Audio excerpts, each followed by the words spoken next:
What's up YouTube? In today's video, we're going to be talking about the different profit centers when it comes to investing in real estate and why I like to invest in real estate so much. I've been investing in real estate for the past almost 2 decades and people think I'm weird. You might be thought of as weird for being a real estate investor yourself too, but when people actually see the numbers and the breakdown, then they'll realize why they've been missing out, especially in this market where it's been so hot over the past couple of years. We're going to talk about actually appreciation last, but I'm going to put my own spin on all these different profit centers so you can kind of see how you can influence them and really maximize them to your advantage.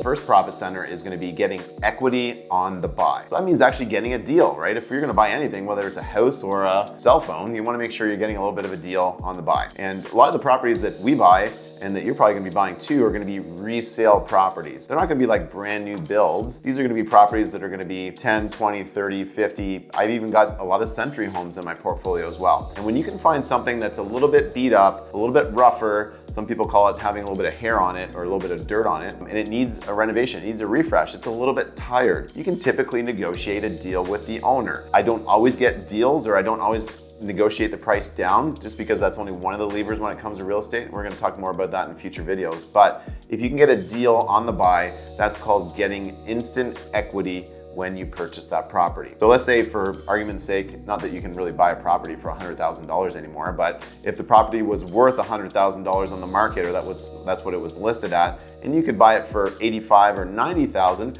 now you've actually made some money on the buy. And it's very important. You need to make sure that you're buying right out of the gates. So that's the first profit center. And the second profit center of real estate is cash flow. So what is cash flow? Cash flow is very important, don't get me wrong. Cash flow is the difference between what your tenants are paying you in rent and what all your expenses are in the property. Your typical expenses, you can remember this really simply by the acronym PITI. Okay, you're gonna have your principal, interest, taxes, and insurance. Now there's probably gonna be other expenses that you're gonna have on that property as well, such as utilities, grass cutting, snow, trash removal, those sorts of things as well. And sometimes it's gonna be a balance, like does the tenant pay for some of the utilities? Do you pay for some of them? Is it a mix? Do you pay for all? Do they pay for all? It really depends on the property and what you've set up. But for cash flow, you wanna make sure that you are actually cash flowing when you're buying rental property, unless there's a reason for you not to be cash flowing. Let's say if you bought a property where the rents are low, but you know that you're gonna be able to overcome that by turning the units over time. But there's no sense for you to be bleeding or to be upside down or to be negative cash flow on a property. That's when your rents are actually lower than the expenses and you're bleeding every single month. And I see this quite often in real estate investors in big cities. They don't know how to incorporate all the different expenses when it comes to owning a real estate property. They don't actually do it from a tax return perspective. So they're actually missing out on a lot of the numbers that could be important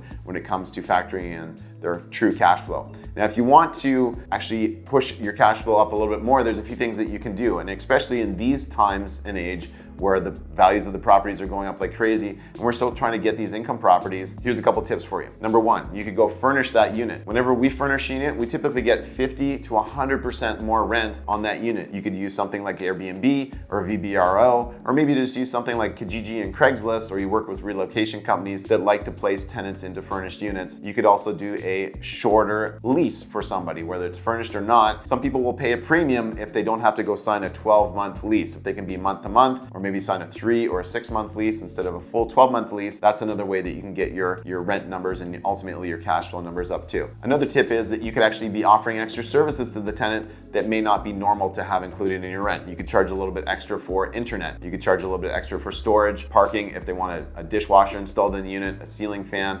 All these types of services are things that you could include and charge a little bit of an extra premium. Security systems, there's so many different things that you can include just to push up your cash flow a little bit more. But you gotta be careful. You wanna make sure that you're not in the internet business because I gotta tell you, internet is more important than heat to some tenants here up in Canada, believe it or not. The internet blips out for like 15 minutes. We get a message about it right away. If the heat kicks out, we typically don't hear about it for a day or two. And at that point, it's Friday afternoon and now we gotta get an emergency service call. So that's cash flow and that's why it's so important. Now, the third profit center of real estate investing is going to be your mortgage paydown. Typically, there's gonna be a few things that you need to understand when you get a mortgage on a property. It's gonna be, what is the interest rate? How often are you making the payments? And how long is it amortized out for? It's very common for real estate investors to be setting their mortgages at 25, 30, sometimes 35-year mortgages. You can get them longer. Those are a little bit more rare. However, that's the most common.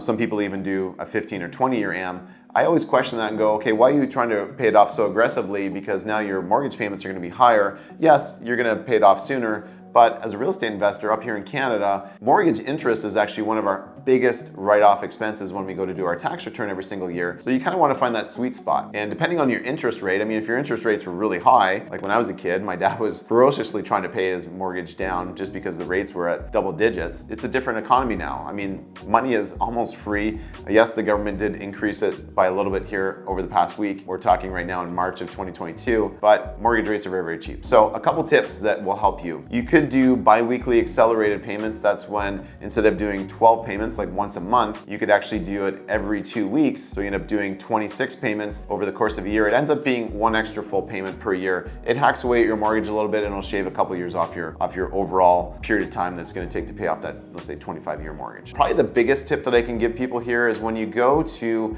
reset your mortgage, if you do a refinance or a BRRRR is when you buy the property, you renovate it, you re-rent it, you refinance it, you pull out the money and you repeat that process. That's what the BRRRR stands for. When you're resetting your mortgage, make sure you don't reset the amortization period. If you were like 2 years into your mortgage, keep it on that 2-year period so that you have 23 years left on your mortgage, and make sure your payments adjust accordingly. And you're gonna have to tell your mortgage broker to do that, or the bank, because that's usually they just reset everything. They bump you right back up to a 25-year mortgage. There's no harm in that, but if your goal is to actually pay these things down and get a little bit more equity, keep it on the same AM. Now, typically over time, you can expect to pay your mortgage down between 2 and 3% every single year. So that's another way that you're getting a profit center out of real estate. It will depend on your interest rate, of course, but it's just another way that we're making money when we're buying real estate. Now, the fourth profit center when you're buying real estate is going to be all the tax advantages that you will have by owning a real estate property. Okay, so it's treated like a little business. And when you have a business, you're gonna have write-offs. Okay, you go and improve something, or you're paying someone else to cut the grass or shovel the snow. Yes, we have snow up here in Canada. So a couple tips for you would be make sure that you're allocating your expenses properly, making sure that you're maximizing things, and don't be afraid to actually put some money into your property once in a while. There's gonna be two main differences up here in Canada. There's gonna be things that are more general maintenance and repairs, which can be written off in that year when you're buying that property and when you're doing your tax return. And then there's gonna be things that are gonna need to be depreciated more because they're bigger ticket items. They're actually capital improvements. So you've improved that property by either doing the roof or putting a new deck on the back or something of that nature, okay? Windows, doors, things that will have a lifespan, okay? Those will be depreciation, and also your property overall and the land will be depreciated over a certain amount of time as well. Make sure that you have an awesome accountant and a bookkeeper that are gonna be keeping track of everything in the proper schedules to make sure that you're doing really well when it comes to your tax advantages of owning real estate. Now, the fifth and last profit center is going to be appreciation. So appreciation, I'm talking about it last because it really is the icing on the cake. I tell people don't bank on appreciation. The appreciation that we've been getting over the past couple of years has been absolutely crazy. Okay, 15, 20, 23% in some markets over the past couple of years. Who wouldn't love real estate when your property value has gone up by like 40 or 50% and you didn't really have to do anything? Now, as a real estate investor, there's gonna be two forms of appreciation. There's gonna be natural appreciation of what's happening in the economy and the market in that certain city, in that neighborhood. And then there's gonna be what's called forced appreciation, all right? This is when you're actually doing the renovations and you're bringing that property up to the highest and best use to make the property worth more. Your rents will go up, your expenses will go down, and the bank will actually value it on a cash flow basis or a cap rate basis that now the property and that little business that you bought is worth more. So that's your appreciation. Typically, historically, even though we've been having crazy appreciation here the past couple of years, if you look at over time, it's gonna be in that 4 to 5% range. Now, this is where the numbers get really, really interesting when it comes to real estate. Some of these profit centers that I've talked about are gonna get leveraged, okay? So anything that has to do with the mortgage is gonna get leveraged. So your appreciation,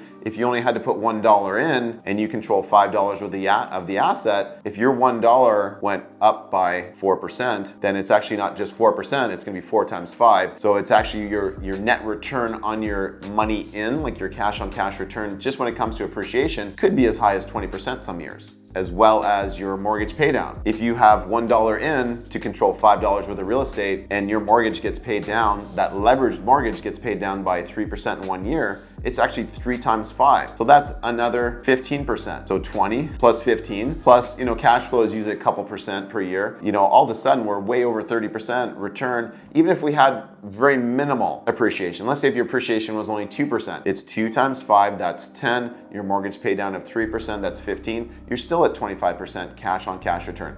So there you have it, friends. This is why I love real estate so much. If you can show me other asset classes where you can pretty much be guaranteed to, first of all, influence your own outcome when it comes to that asset. A lot of stocks, things of that nature, you can influence the outcome because it's controlled by big hedge funds and the big heavy hitters. But I like real estate. I can touch it, I can feel it, I can get a deal on the buy, I can push the value up. That's why I like it so much. If you like this video, make sure you're hitting the like button and make sure you're subscribed to the channel. Appreciate you for watching all the way to the end here. Until next time, be amazing, friends, and keep buying real estate.